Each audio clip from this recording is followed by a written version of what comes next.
Hey, what's up, YouTube fam? Check it out, guys. Today I'm going to be teaching you how it's a DIY, do-it-yourself tutorial on how to, it's the last of the series, installing motor mounts on a 2013 Honda Civic. The year is 2012, I believe it was, that generation, 2012 to 2015. The motor mounts were absolutely notorious for going out. It's not the engineer's fault, it's the bean counter's fault. They used bad rubber. The rubber gave up, and quickly. This one is the upper transmission mount. There's only 3 of them, and you see my other 2 videos possibly. And what we're going to do, we're going to take out the battery, we're going to take out the computer, we're going to take out the air box, I think the fuse box. No, I don't think the fuse box. We'll get to all that.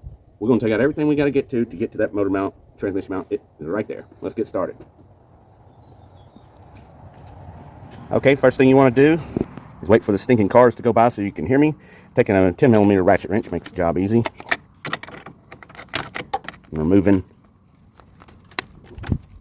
battery. Okay, so ratchet wrenches make the job easier, but most of this video you're going to see me using my wrench. Okay, you know what makes this job easy? Wrench and a deep 10mm socket wrench.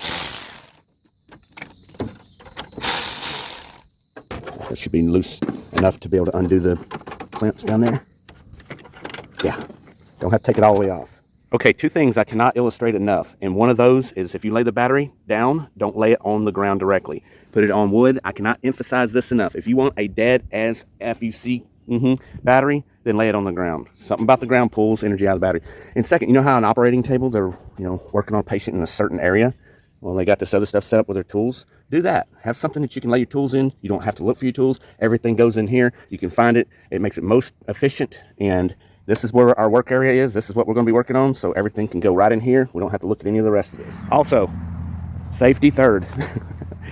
Chalk block your wheels, scotch block, whatever you want to call it. Put your jack stands underneath it, because when we get to this motor mount, we're going to be putting support on the bottom of the engine with the jack, the hydraulic jack.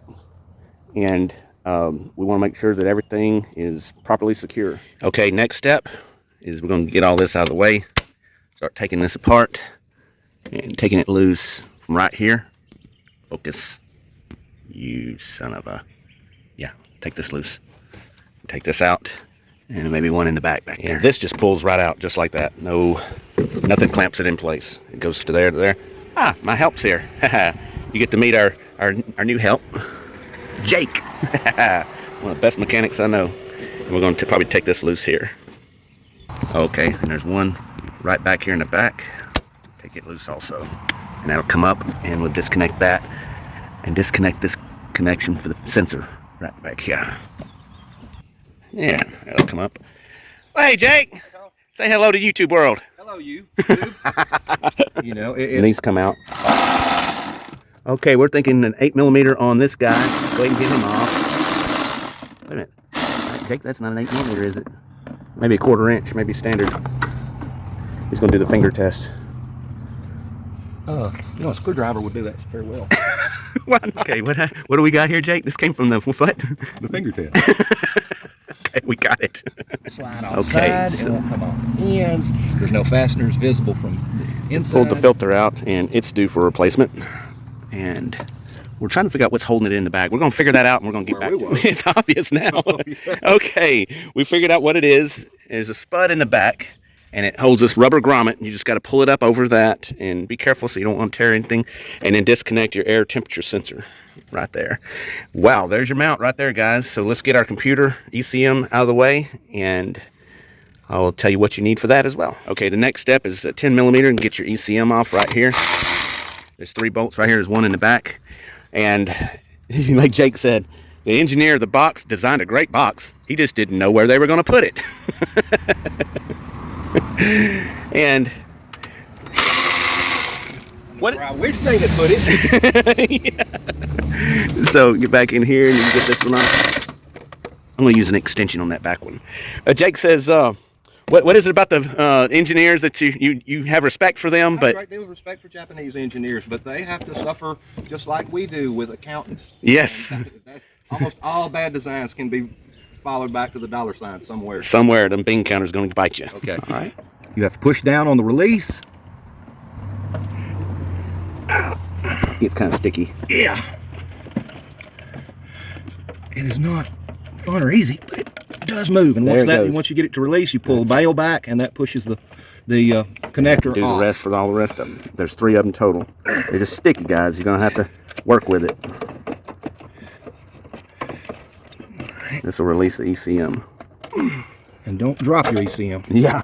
They bounce poorly. All right, so what we did, we took some shopping bags, covered up the connectors. So like Jake says, it only takes one little uh-oh for you to have a problem with these connections in the computer. And we also covered up the ECM. And it's a good idea to take this little cover shroud off when you're working on this to get to everything. Oh my God. And yeah, checking your transmission fluid might be done at this point because they really put it in a really convenient spot there. Okay, we're thinking we got this bolt down here out, this one back here, these 2 back here out, and we had to take this one up here out, and there's one up inside here that we had to take out.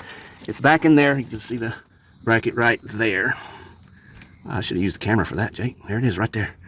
Because we're thinking, maybe we'll be one bolt short putting this back together. We won't have to worry about that one. Okay, we get some needle nose and get this clip here undone. This pedazo de merda. If you don't know what that means in Spanish, that is piece of shit. All right, and these did the trick. This will pull right up out of the way. Oh, we got another one right here too. We can actually do that with our fingers. Can you? I think so. Yeah. Here's the needles. The needlies. There we go. All right. This pedazo de merda out of the way. I think your motor mount's broke. Imagine that. That might have been the problem the whole time. You know, all right, so, we got to undo the ground clamp here, 10 millimeter. And at this point, we're going to put the jack under the bottom of the engine for support. And we'll get these bolts out. Okay, got the transmission supported. Now we'll take these bolts out. And we're in a hurry because we got thunderstorms coming. Okay, so we got these 3 right here, and this one here, and this one back here, and this one up here. So 1, 2, 3, 4, 5, 6, if you can do the math. And it's 17 millimeter. I got 2, what is that, 4-inch extensions on 1/2-inch breaker bar. Yeah. So we put a little croll on there because there's a lot of old seaweed fishbone Loctite, Jake calls it. Hey, my other mechanics made it. Hey, croll, #1, the best. Who's that, Braden? Yeah. Tell him to get on out here. I need more mosquito anodes. You heard that? More people around here, the more mosquitoes that don't bite me. He said you need you to get your ass out of here. Jake says, in a hurry. Ooh, look how broke that is. Boy, I told you I thought it had a broke motor mount in that's it. broker Willie Nelson needing extra money. Show us. It wasn't doing anything. Absolutely nothing. It still had it captured. Well, it didn't get away. Mounts, and once it broke, it was just sitting there. Yeah. You know? I mean, I guess it was serving something. Okay, so here's the new one, the old one. This one will go in the same way that the other one came out. Everything else is done in reverse. But yeah, you're going to need croll probably on this bolt right here because over time, the aluminum, it's electrolysis is what's going on. And the aluminum with the steel bolt just starts building up electrolysis and wants to start trying to take out some of the threads. So definitely lube that. Corrosion. Huh? Galvanic corrosion. That's exactly right. Okay, it's in there. We are back in. Now everything else goes in. Up in there. They just come check out, make sure nobody. Yeah, we've had a little rain delay, but with the aid of our umbrella from Braden, we're able to finish the job. Keeping the computer dry. Keeping the computer. Well, it's actually up there. Oh. All right, putting this in now. Yeah, everything is just going back in the opposite way of which it came out. Okay, I don't remember if I said it before, but there is a ground right here, and you do want to rehook it back up. Do not forget that. Ding, ding. That's a reminder to put the ground on. So due to the rain delay, we had to, of course, everything, the computer and everything is out of the car, battery and everything, so we had to saran wrap the windows up. So if you ever get caught with your pants down like that, it's not a bad idea. All right, there it's on. We had to use a flathead screwdriver to thread it on, the rubber back onto the, what? I got it wrong. Oh, flip it over? Okay. Yeah. Yeah. Yeah, and you want that hose clamp to go a certain direction so you can tighten it down. Yeah, screwdriver. Okay, we got it all in there. Braden's going to go do the honors of cranking it up. We only have tools left and no parts. Imagine that. That's a good thing. Let's see how it runs with our plastic window. Stand back in case something blows up. Hey, that sounds like a running car to me. Awesome. All right, another video done.